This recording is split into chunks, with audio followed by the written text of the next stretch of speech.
हरे कृष्णा। आज हम करेंगे अध्याय 2 और श्लोक संख्या 56। तो यहाँ पर जो भगवान ने अर्जुन ने क्वेश्चन पूछे हैं कि स्थित प्रज्ञ व्यक्ति के क्या लक्षण होते हैं, वो कैसे चलता है, कैसे बोलता है, उसकी कैसी भाषा होती है। पिछले श्लोक में भगवान ने उसके बारे में थोड़ा सा बताया, कुछ कैरेक्टर बताए और आगे उसको कंटिन्यू कर रहे हैं भगवान। तो दुखेषु निद्विग्रमण सुखेषु विग्रस्पृह वीतराग्य भय क्रोधः स्थिर धीर मुनिच रुच्यते। दुखेषु तीनों तापों से, अनुद्विग मन में विचलित हुए बिना, सुखेषु सुख में, विगत सप्रह रुचि रहित होने, वीत यानी कि मुक्त, राग आसक्ति, भय मतलब भय क्रोध तथा क्रोध से, स्थित धी अस्थिर मन वाला, मुनि मुनि उच्चते कहलाता है।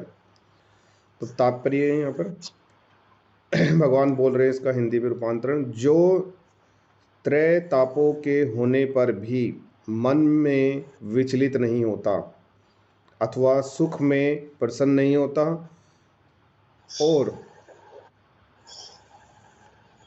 आसक्ति भय तथा क्रोध से मुक्त होता है, वह स्थिर मन वाला मुनि कहलाता है। तो यहाँ पर त्रय ताप मतलब 3 तरह के ताप। वो 3 तरह के ताप क्या है? 3 तरह के दुख हैं जिनसे व्यक्ति अक्सर परेशान होता है और वो उससे घिरा रहता है। और ये जो श्लोक है वो बहुत ही ज़्यादा अच्छा है आज की स्थिति को देखते हुए कि आज 3 तरह के जो क्लेश हैं, जो तप हैं, जो दुख हैं, वो क्या हैं? आदि आत्म क्लेश, मतलब जो हमें हमारे कारण ही मिलते हैं। जैसे कोई रोग अगर हो जाता है तो वो हमारे शरीर के कारण हमें मिलता है। दूसरा, हमारी बुद्धि के कारण हमें मिलता है। किसी ने अगर हमारे को कुछ बोल दिया ऐसी बात जिसको बहुत ज़्यादा डीपली सोच लेना और स्थिति को अपने दिमाग की अपने ऊपर उस चीज़ को हावी कर लेना, चाहे उसके लिए उस तरीके से बोला ना गया हो, लेकिन वो उस चीज़ को उस तरीके से ले लेता है। दूसरा है आदि भौतिक, जो दूसरों के कारण हमें दुख मिलते हैं। तो ये आदि भौतिक हो गए। हमारे आसपास में जो हमारे रिश्तेदार हैं या हमारे फ्रेंड हैं, जो भी हैं, उनकी चुगली या उनकी किसी भी ऐसी हरकत के कारण जहाँ पर हमें सेंटर किया जाए और हमें परेशान हो, हम लोग परेशान हो, तो वो आदि भौतिक होता है। और आदि दैविक होता है, जो जैसे मौसम के कारण मिला या कुछ ऐसी बाढ़ आ गई, यानी कि दैविक तप है, देवी दुख है, वो हमें मिलते हैं। अभी जैसे कल न्यूज़ के अंदर आ रहा था कि जहाँ पर कभी बारिश नहीं होती, यानी कि यूएई के अंदर, वहाँ बाढ़ आई हुई है। वहाँ लगातार 7 घंटों से बारिश हो रही थी उस समय। तो हम देख सकते हैं कि जहाँ पर उम्मीद ना हो तो वहाँ पर ये क्या दुख होगा? ये आदि दैविक दुख हो गया। और यही नहीं, कहीं चाइना में देख रहे हैं हम लोग, तो कहीं पर अफ्रीका के अंदर ये बाढ़ आई हुई है। और कहीं ऐसी स्थिति है जहाँ पे सूखा है, पानी नहीं है, लोग घर छोड़ के जा रहे हैं, जीव जंतु वहाँ से पलायन कर रहे हैं। तो ये क्या हो गया? सभी सभी आदि दैविक हो गया। तो यहाँ पर प्रभुपाद जी बोल रहे हैं, तात्पर्य है प्रभुपाद जी का, शील प्रभुपाद की जय। मुनि शब्द का अर्थ है जो सुख चिंतन के लिए मन को अनेक प्रकार से उद्वेलित करे किंतु किसी तथ्य पर न पहुंचे। कहा जाता है कि प्रत्येक मुनि का अपना अपना दृष्टिकोण होता है और जब तक एक मुनि अन्य मुनि से भिन्न न हो तब तक उसे वास्तविक मुनि नहीं कहा जा सकता। तो ये है, एक इंग्लिश में प्रोवर्ब्स भी आती है इसको लेकर के। वो क्या है?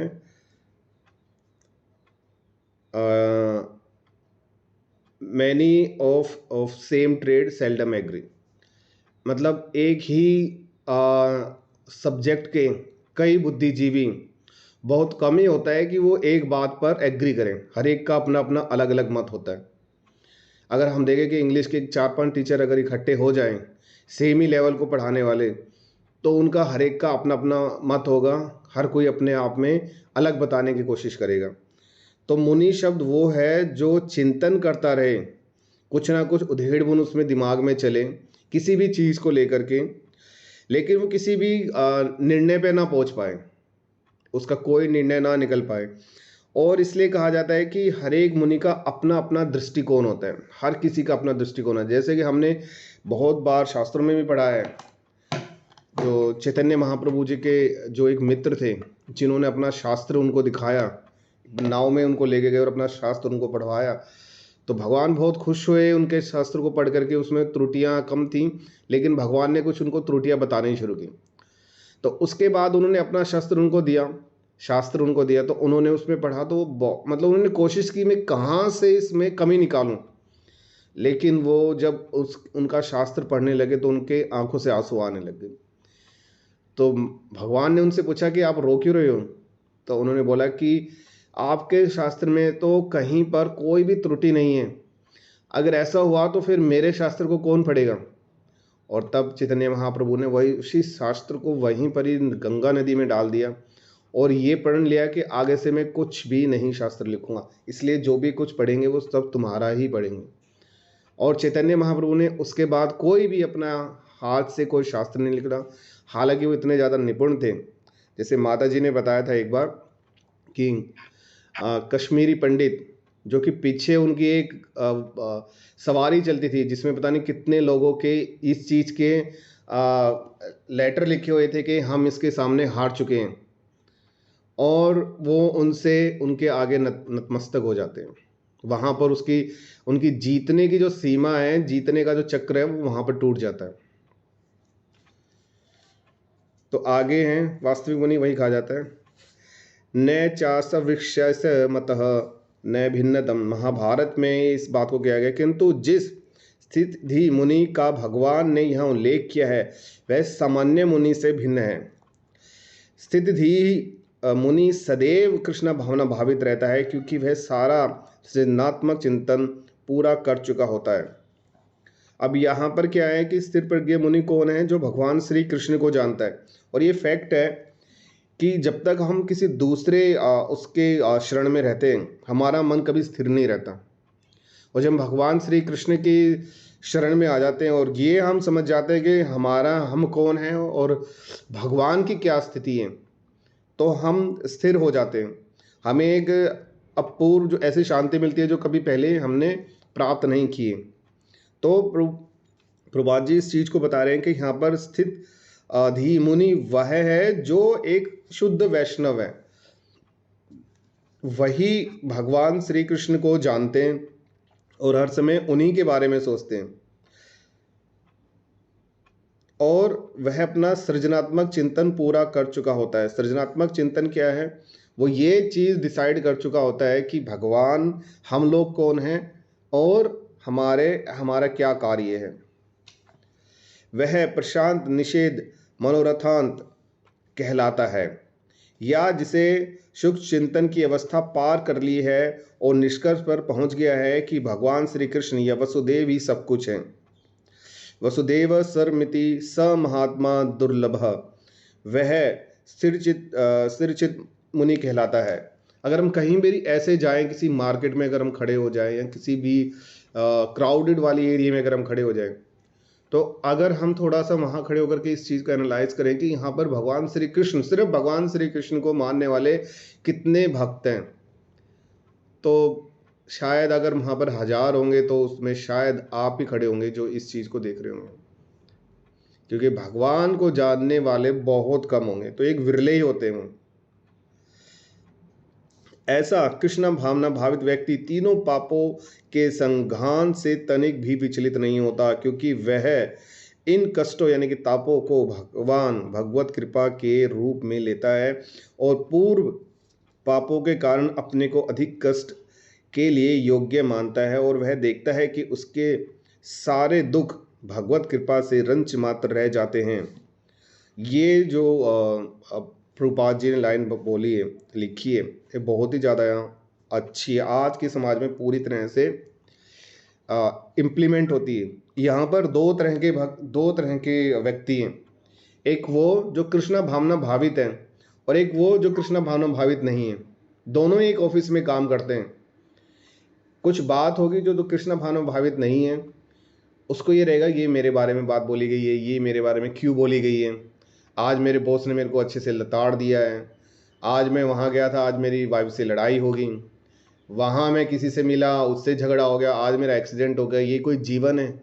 अरे इससे अच्छा तो मर जाना ही अच्छा है। उसके दिमाग में ऐसे उल्टे पुल्टे विचार आएंगे। लेकिन वहीं पर जो कृष्णा भावना भावित है और उसका जो चेहरा होगा पहले वाले व्यक्ति का, वो चिंतित होगा, उसके चेहरे को देख करके आप समझ सकते हैं। लेकिन जहाँ वहीं पर जो कृष्णा भावना भावित है, वह जो भी दुख मिलेगा, एक तो वो कृष्ण के लिए कार्य करता है।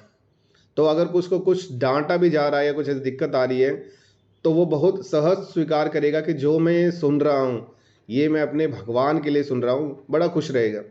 उसको कोई दुख आएगा तो वो यही सोचेगा कि शायद मेरे पिछले कुछ कर्म रहे होंगे जो भगवान ने इतने बड़े थे उसको बिल्कुल छोटा सा करके दे दिया।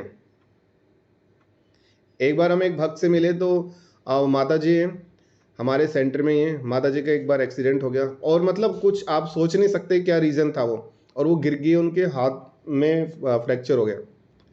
तो एक व्यक्ति ने पूछा जो कि नए नए आए थे, बोला माता जी आप तो इतनी भक्ति करते हो और फिर भी आपके हाथ में ये चोट लग गई।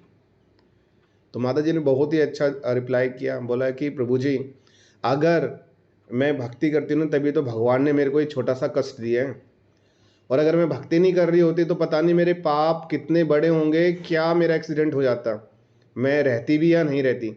लेकिन भगवान ने इसको एक छोटे से कष्ट में ही कन्वर्ट कर दिया, जो कुछ दिन तक रहेगा उसके बाद सब ठीक हो जाएगा।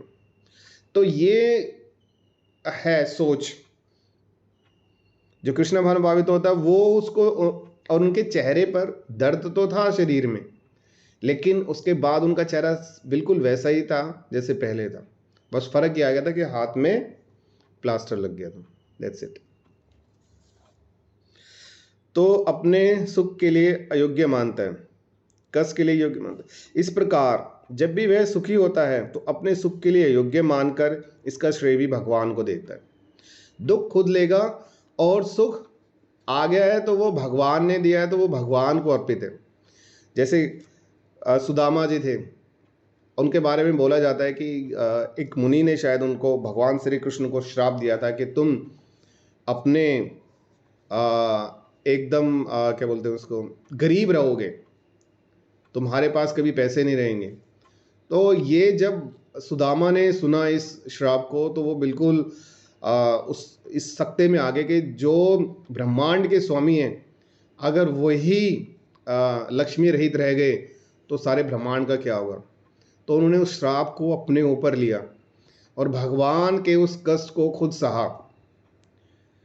और इस चीज़ को देखो भगवान ने उस टाइम पीरियड में कभी भी इंटरफेयर नहीं किया, जब तक वो उसको टॉलरेट करते रहे, कभी भी इंटरफेरेंस नहीं किया। मतलब कभी भी बीच में आके नहीं बोला बस भाई सुदामा बहुत हो गया, अब तुम जरा आ जाओ, चलो छोड़ो, नहीं। और भगवान हर क्षण उनका ध्यान रखते थे, हर क्षण उनके साथ रहते थे, और वो हर क्षण भगवान को ही स्मरण करते थे। तो अपने दुख सुख का जो भी श्रेय था, दुख का कभी श्रेय नहीं दिया, लेकिन सुख का भगवान को श्रेय देते थे। वह सोचता है कि भगवत कृपा से ही वह ऐसी सुगत स्थिति में है और भगवान की सेवा और अच्छी तरह से कर सकता है, और भगवान की सेवा के लिए वह सदैव साहस करने के लिए सन्नद्ध रहता है। वह राग या विराग से प्रभावित नहीं होता। राग और विराग अटैचमेंट और डिटैचमेंट हो गए, उन चीज़ों से प्रभावित नहीं होता हूँ। सुख आ रहे हैं, दुख आ रहे हैं, मौसम बदल रहे हैं, वो उनसे प्रभावित नहीं होता। उसका कार्य है अपने उस चीज, अपने कार्य में लगे रहना, भगवान की सेवा करते रहना। राग का अर्थ है अपनी इंद्रिय तृप्ति के लिए विषय वस्तुओं को ग्रहण करना, और विराग का अर्थ है ऐसी इंद्रिय आसक्ति का अभाव। किंतु कृष्ण भावनामृत में स्थिर व्यक्ति न राग होता है न विराग, क्योंकि उसका पूरा जीवन ही भगवत सेवा में अर्पित रहता है। फलतः सारे प्रयास असफल रहने पर भी वह क्रुद्ध नहीं होता, चाहे विजय हो या न हो। कृष्ण भावना भावित व्यक्ति अपने संकल्प का पक्का होता है। तो यहाँ बिल्कुल गीता के श्लोक में जहाँ भगवान बता रहे हैं कि तुम्हारा कर्म सिर्फ कर्म ही करना है, फल नहीं। तो फल अगर उसके अनुरूप आ गया तो भी अच्छा है, नहीं आया तो भी अच्छा है, चलो भी हम अगले उसमें लग लेते हैं। लेकिन भगवान की सेवा लगातार करते रहते हैं। यहाँ पर जो श्लोक में वीतराग्य भय क्रोध है, यहाँ पे 3 चीजें बताई गई हैं। वीत का मतलब होता है कि जो मुक्त हो जाए, किन 3 चीजों से? राग मतलब आसक्ति यानी कि अटैचमेंट, भय और क्रोध से। इन तीनों चीजों से जो मुक्त हो जाए, जिसने इन चीजों को कंट्रोल कर लिया है, ना तो उसका अटैचमेंट है, ना ही उसे भय लगता है कि मेरे साथ क्या हो जाएगा अगर मैं ये कार्य करूंगा, भगवान का कार्य करूंगा तो क्या हो जाएगा। जैसे बांग्लादेश में पिछले साल क्या हुआ था, हमारे मंदिरों में आग लगा दी गई थी, लेकिन क्या वहाँ के लोग, वहाँ के जो वैष्णव थे, छोड़कर भागे? उन्होंने दुख सहा और फिर से स्टैब्लिश किया। और इसके लिए हमारे भारत के अंदर भी और पूरे वर्ल्ड के अंदर इस चीज़ की निंदा की गई थी और रैलियां निकाली गई थी शांतिपूर्ण तरीके से। तो वो जो भक्त थे उनमें कोई भय नहीं था। ऐसी ऐसी कंट्रीज़ में जैसे हिज होलिनेस इंद्रदुम प्रभु जी हैं, उनकी तो खास बात ही यही है कि वो जाते ऐसी जगह पे हैं जहाँ पर कोई जाना नहीं चाहता, और बिना डरे जाते हैं बेखौफ होकर के, और भगवान का प्रचार बहुत ही धूम धड़ल्ले से करते हैं, किसी से डरते नहीं बिल्कुल भी, ये भय से रहित हैं। ये एक उच्च कोटि के वैष्णव की क्या है, करेक्टर है। और क्रोध आता नहीं है उनको। एक वैष्णव के ये खास वो रहते हैं कि उसका क्रोध भी फ्रूटफुल रहता है। तो क्रोध वो कभी नहीं करते और हर चीज़ को कंट्रोल में करके रहते हैं। तो ये स्थिर स्थिर प्रज्ञ के करेक्टर हैं। अगर इनको हम देखें, अगर हम इन्हें थोड़ा थोड़ा भी इम्प्लीमेंट करें अपनी लाइफ के अंदर, तो भी बहुत ज़्यादा हम लोग इसमें आगे बढ़ सकते हैं। अगर हम नॉर्मली अपने समाज के साथ में इसे कंपेयर करते हैं तो उस चीज़ का बहुत ज़्यादा हम अपने आप को काफ़ी ठीक पाते हैं।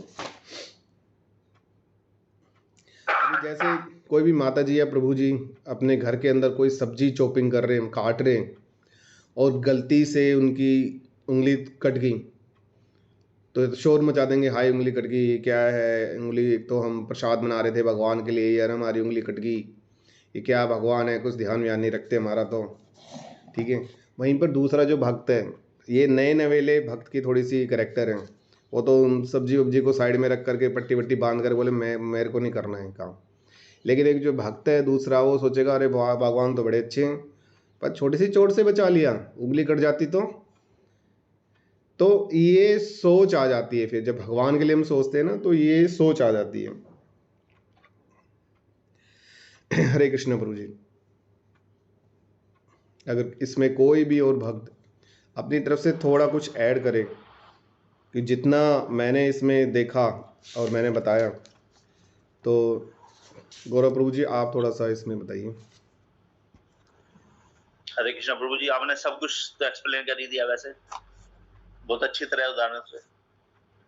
तो भौतिक संसार में जैसे एक कहा जाता है ना कि सुख में सुमिरन कब सब करे, दुख में करे ना कोई, जो दुख में सुमिरन करे तो जो जो दुख में सुमिरन करके सब करे, सुख में करे ना कोई, जो सुख में सुमिरन करे दुख का ही कोई। तो भक्त तो जो है सुख में भी और दुख में भी सुमिरन करते हैं भगवान का। हम जैसे देखते हैं फिल्मों में या टीवी सीरियलों में, या जिसमें उसमें दिखाते हैं कि कोई दुख आ गया, ये भगवान तूने मुझे कितना दुख दे दिया, भगवान के जाकर मंदिर में वहां इस तरह से दिखाते हैं कि भगवान ने सब कुछ दुख दे दिया उसकी जिंदगी में। जबकि भक्त की जिंदगी में जो है वो सुख के लिए तो भगवान का शुक्रिया अदा करता ही है, और जैसा कि आपने कहा प्रभु जी, दुख को भी वो उसको प्रसाद मान करके ग्रहण करता है कि हे भगवान, आपने न जाने कितने बड़े दुख मेरे जीवन में मेरे पापों के कारण आने थे, और आपने उनको छोटा करके मुझे ये दुख दिए हैं। जैसे कि एक भक्त जो है वो यही सोचता है कि जैसे एक बार हरिदास ठाकुर को जब बाजार में, भरे बाजार में उसमें कोड़े बरसाए जा रहे थे, तो वो उन दुखों को इतने कष्ट उनको हो रहा था, लेकिन उन्होंने उनको बिना किसी उस दुख के सहन करते रहे। और उन्होंने ये कहा कि भगवान, उन्होंने अपने मन में ये कहा कि भगवान आपने मेरे जो पूर्व कर्मों के जो पाप हैं उनके अनुसार मुझे ये कष्ट मिल रहे हैं। इसी तरह भक्त जो है वो ये सोचता है कि मेरे जो पूर्व कर्मों के जो पाप हैं उनको आप काट रहे हैं प्रभु। और यदि वो भक्त अगर वो यही सोचता है कि अगर मैं ये इसका दर्द सहन नहीं कर पाऊंगा या कुछ विरोध करूंगा तो मेरे को फिर अगला जन्म फिर लेना पड़ेगा उनको भोगने के लिए। तो इस तरह से एक भक्त जो है खुशी खुशी उन दुखों को भी सहन करता है और कहने की शक्ति की जाते हैं।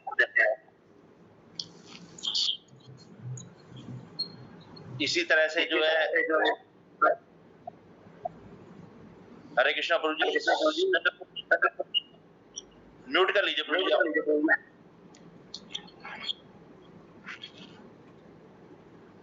हरे कृष्णा सुंदर प्रभु जी।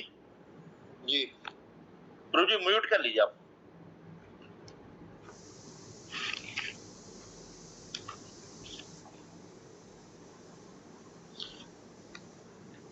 इसी तरह भक्त के अंदर कोई भय भी नहीं होता। एक बार तारकेश प्रभु जी ने उदाहरण दिया था कि श्रील प्रभुपाद ने एक ऐसा मकान लिया था जिसमें भूतों का निवास होता था, जहाँ पे कोई भी उस घर को लेना नहीं चाहता था। और वहां पे उन्होंने जा करके अपने जो जो रचनाएं हैं वहां पे लिखी और वहां पे उनके आसपास जो भूत या प्रेत जो मंडरा रहे थे उनको भी उन्होंने तार दिया हरे कृष्ण महामंत्र के द्वारा। उन्होंने कहा हरे कृष्ण महामंत्र का जप करो, तो उन्होंने जैसे उन्होंने हरे कृष्ण महामंत्र बोला उनकी भी मुक्ति हो गई। तो इसी तरह ना भक्त ना भय से डरता है, ना दुखों से व्यथित होता है, विचलित होता है। वो सुख और दुख को सर्दी गर्मी की तरह एक सहन करके उसका उनको सहन करता है और वो उससे उद्वेलित नहीं होता। हरे कृष्णा। हरे कृष्ण माता जी, आप कुछ ऐड करेंगे? हरे कृष्णा। फिर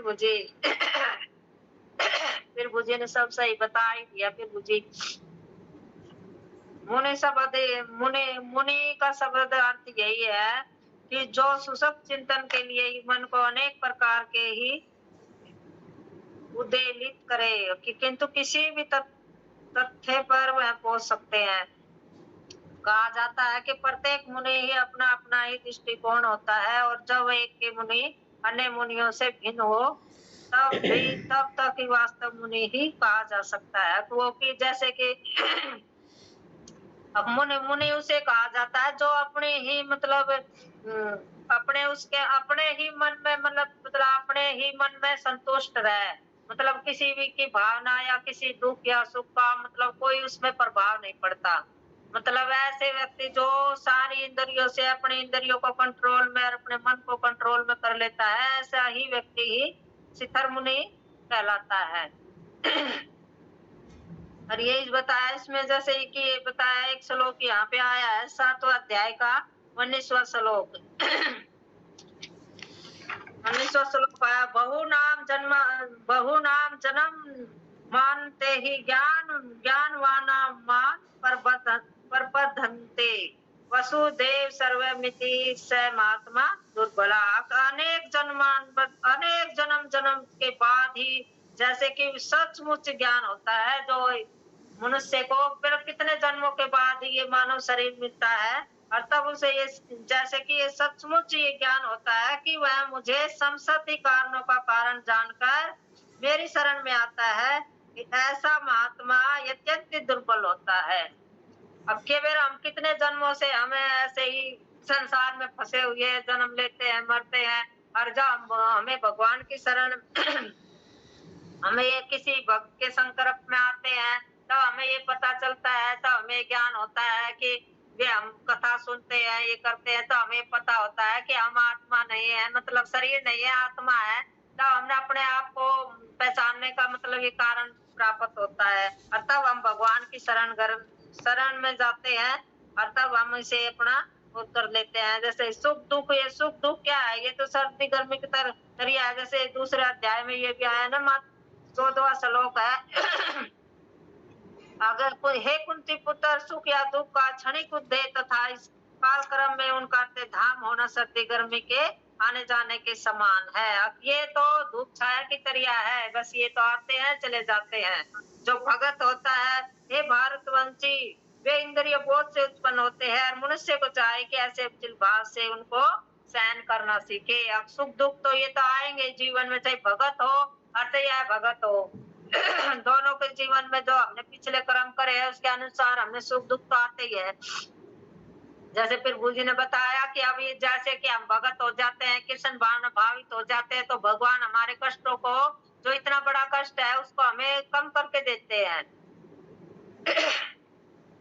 और तब भी भगत उसमें ये कहते हैं कि मेरा ही कुछ कर्म है, तो भगवान ने मुझे ये, जो मेरा इतना सौभाग्यशाली है, जो भगवान ने मुझे इतना बड़ा दुख मिलना था, जो भगवान ने मुझे इसे कम करके प्रदान किया है। तो इसमें भी भगत है ना, भगवान का ही धन्यवाद करते हैं।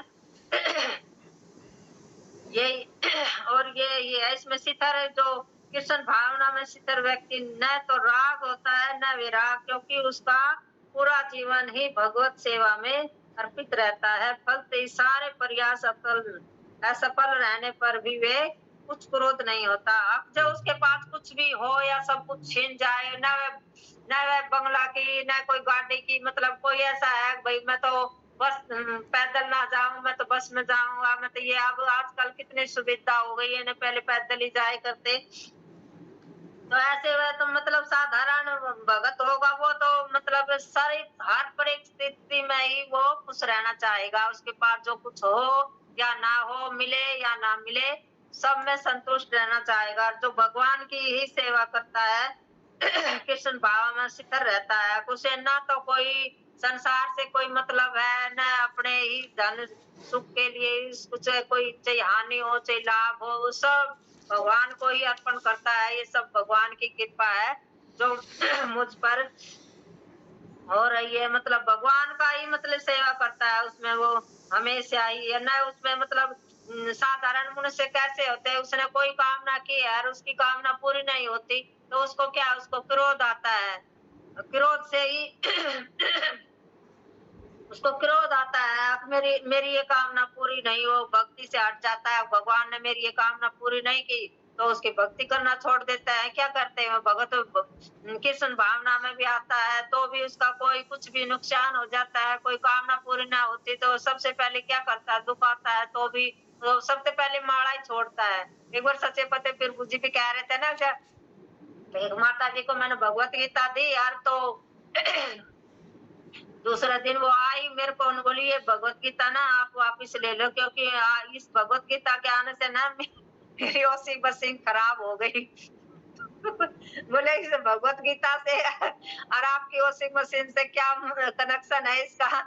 अब नहीं, मैं नहीं लेती, मेरे घर में नुकसान होता है इसका आने से। सभी ये बताते हैं कि भगवत गीता घर में ना रखनी चाहिए, इससे घर में क्लेश होता है, लड़ाई होती है, मतलब ऐसी धारणा रखते हैं जो मनुष्य, जो कम बुद्धि के लोग होते हैं वे। एक बार ऐसा ही फिर मुझे मेरे साथ भी हुआ था, जब मैं भी पहले ये भगवत गीता तो नहीं थी, पर वैसी जो थी वे वैसी पढ़ती थी, वे थी पहले चल रही थी जो वही पढ़ते थे हम। तो एक पंडित जी आया तो मेरी लड़की की शादी हो गई थी, और तो वो बोला कि ये आप इतनी भगवत गीता घर में रख रखी है, भगवत गीता घर में नहीं रखते हैं, ऐसे ऐसे क्या मैं तो उसके फंटे में आ गई। मैं भाई सचमुच ही ना रखता होगा, पहले इतने बुद्धि ज्ञान तो था ही नहीं। तो मैंने बोला कि इसको मंदिर में, मैंने तो सारी उठा के ना उस पंडित जी को ही दे दी, फिर मुझे आप ले जाओ, तो मंदिर में ना रखते तो। उससे मैंने तो उस पीछे कान का आठ लगाई थी, मैंने बहुत दुख झेला है। उससे मेरा बड़ा लड़का चला गया, मैंने बहुत कष्ट झेला। उसके बाद फिर मुझे तब मेरे समझ में आया कि ये नहीं करना चाहिए था मैंने।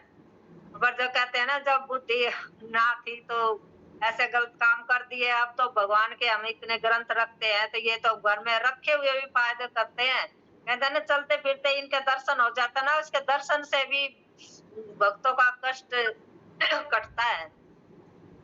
और भगवान की दिन रात सेवा में जो कृष्ण भावना भावत भक्ति अनेक संकल्प का ही पक्का होता है। जो कृष्ण भावना भावित व्यक्ति है, वो अपना ही संकल्प में, वो अपनी सारी मतलब पूजा पाठ है सब कुछ, वो अपना नियम पक्का बनाकर अपने आगे की भक्ति करता रहता है, उसमें वो विचलित नहीं होता, अपना मन का पक्का बना लेता ना, मैंने भक्ति करनी है, मैंने सुबह उठना है तो उठना ही है, मंगल आरती करनी है, मैंने जपा करना है, मतलब ये अपना निश्चय वो एक अपना दिनचर्या बना लेता है कि मेरा यही काम है, मैंने ये तो करना ही करना है, तो वो अपने संकल्प से पक्का रहता है। तो ऐसा व्यक्ति कभी भी मतलब अपने कर्तव्य से विमुख नहीं होता, विचलित नहीं होता, वो अपना कार्य वो नियम पूर्वक करेगा। हरे कृष्णा प्रभु जी, जगत सिंह प्रपात।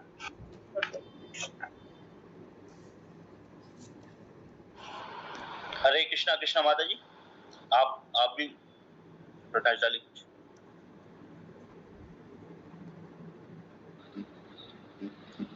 हरे कृष्णा प्रभु जी, सब ने समझा तो दिया, मेरे में इतना कहाँ ज्ञान है, मैं क्या समझाऊं, सब ने अच्छे से बता दिया।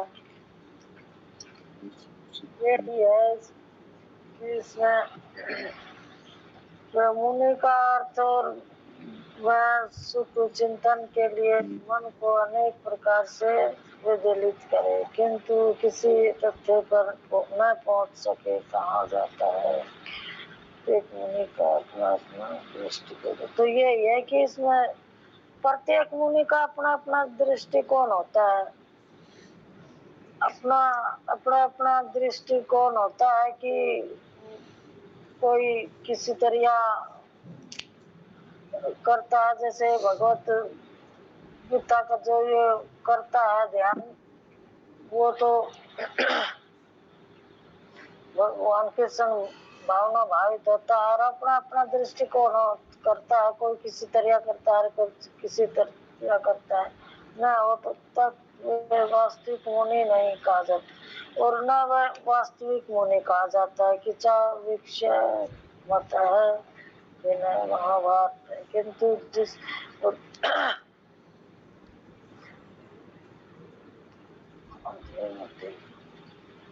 और कृष्ण भावना भावित रहता है, क्योंकि वह सारा सृजनात्मक चिंतन पूरा कर चुका होता है, तो वो मतलब कृष्ण भावना भावित हो जाता है और वो सारा चिंतन भगवान पर छोड़ देता है और अपना बिल्कुल फ्री हो जाता है, जो कुछ करेगा वो भगवान करेगा और भगवान कृष्ण भावना में ही वो अपना ध्यान लगा लेता है, बस भगवान के चरण कमलों में ही अपना ध्यान लगाता है और वह प्रसंत निशेष स्वतंत्र रतन 43 कहलाता है। वह मतलब स्वतंत्र रहता है, उसमें कोई इस बात का वही ना फर्क पड़ता, ना अब सुख है दुख है गर्मी है सर्दी है, जैसे कि ऐसे ही उसके सुख दुख जो भगवान की भक्ति में रहता है, जो ज्यादा दुख आता है उसको मतलब है कि जो भगवान की जो कोई भक्ति करता है वो बहुत ज्यादा दुख आने आता है, उससे बहुत कम करके भगवान दुख देता है उसे, कि उसको जैसे बोलते हैं कि जहाँ सूली टूटनी होती है वहाँ एक सूल लग के कांटा लगकर ही पैर में, और तो वो पूरा कार्य हो जाता है कि भगवान ने बस इतना थोड़ा सा कष्ट में ही उसका उद्धार कर दिया। तो क्या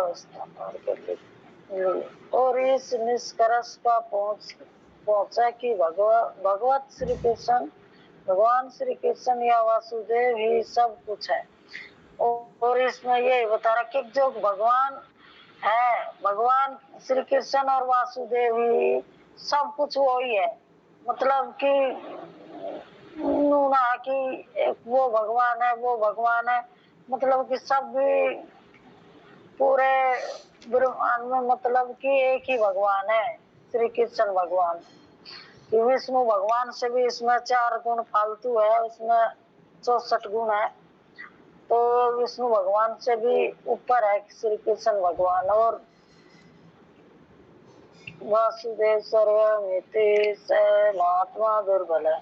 अब तो ये महात्मा को ये दे रखा है कि जो कोई मुझे समझ लेगा और मुझे जान लेगा वही सभी कारणों के कारण है। तो जो भगवान को जान लेगा कि ये भगवान श्री पुरुषोत्तम भगवान कृष्ण है, तो वही दुर्लभ महात्मा दुर्लभ कहलाता है जो भगवान को जान लेगा।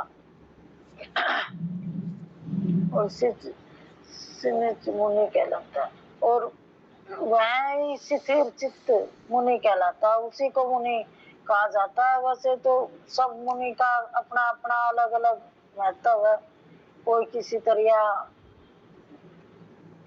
पूजा करता है, कोई किसी तरह करता है।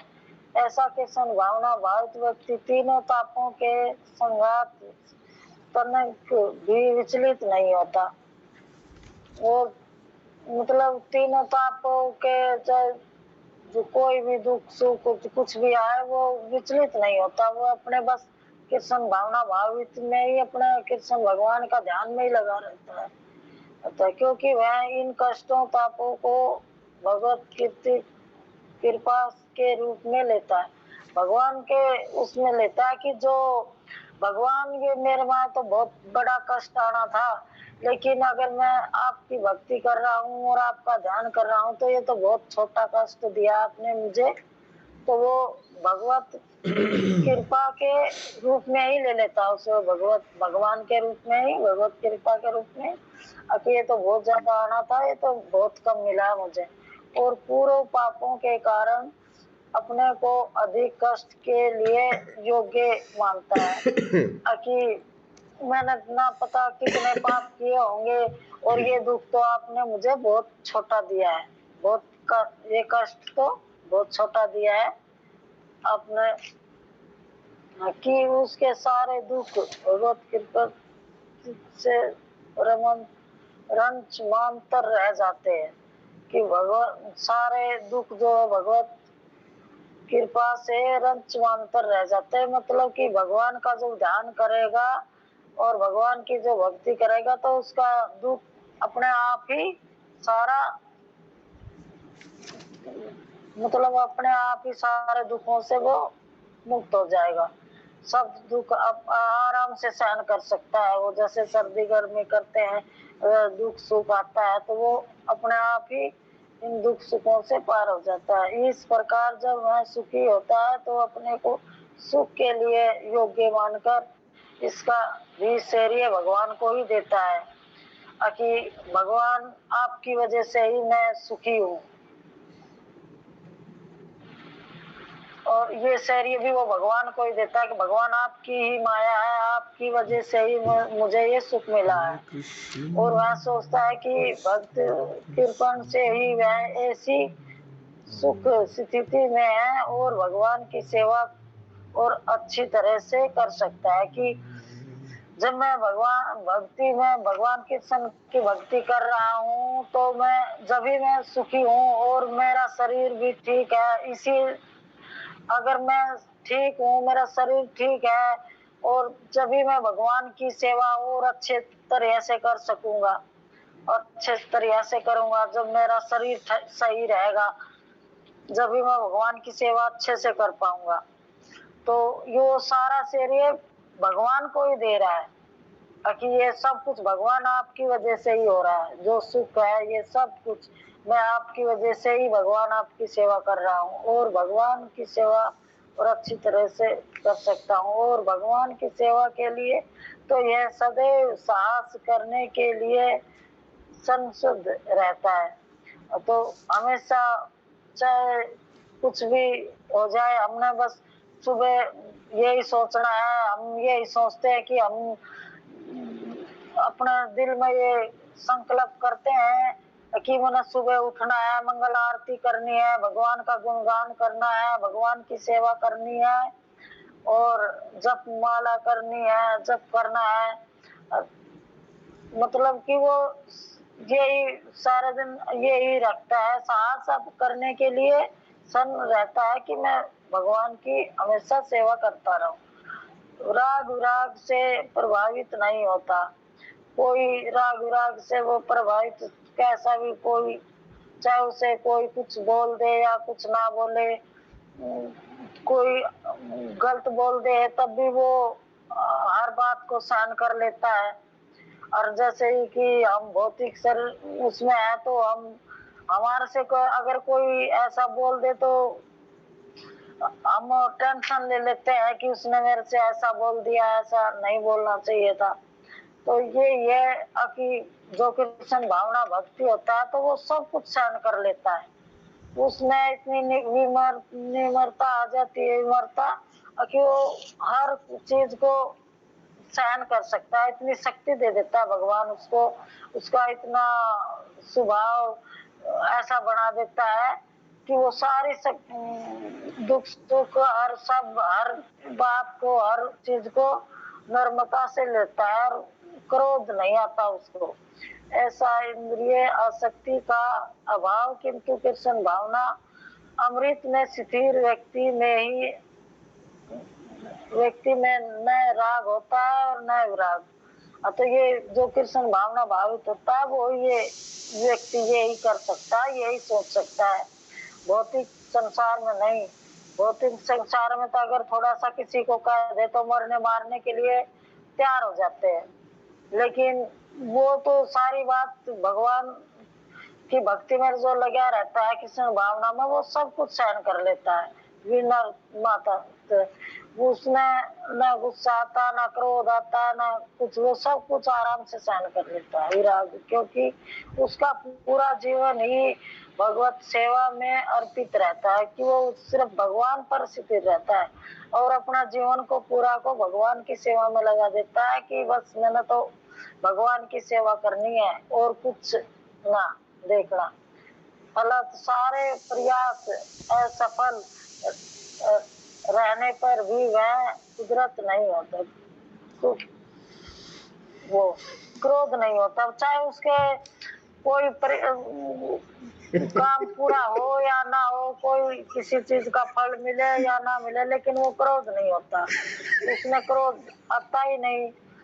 चाहे विजय हो या हानि हो, कुछ भी होता रहो उसके लिए।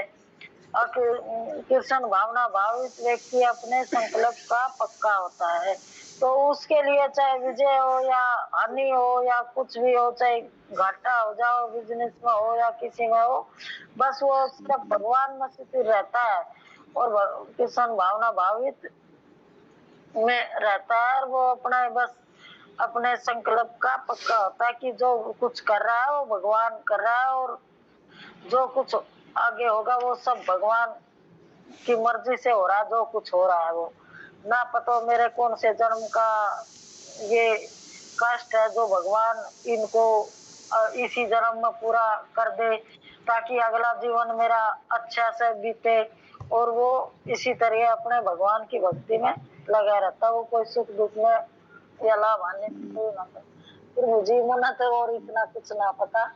अरे हरे कृष्णा माता जी का इस श्लोक में इतना अगाढ़ प्रेम छलका कि माता जी ने एक एक शब्द को बहुत दोबारा से हम लोगों को एक्सप्लेन किया। माता जी का सहस्त्र हृदय से हम धन्यवाद करेंगे बाय चैंटिंग हरे कृष्णा कृष्णा कृष्णा हरे हरे, हरे राम राम राम हरे। और माता जी ने टाइम का भी बहुत ही ज़्यादा ध्यान रखा। जैसे ही घड़ी पूरे 12 पर आए, माता जी ने मतलब टाइमिंग का पूरा उनका ध्यान रहा। अब प्रभु जी आप थोड़ा कुछ इसमें कीजिए।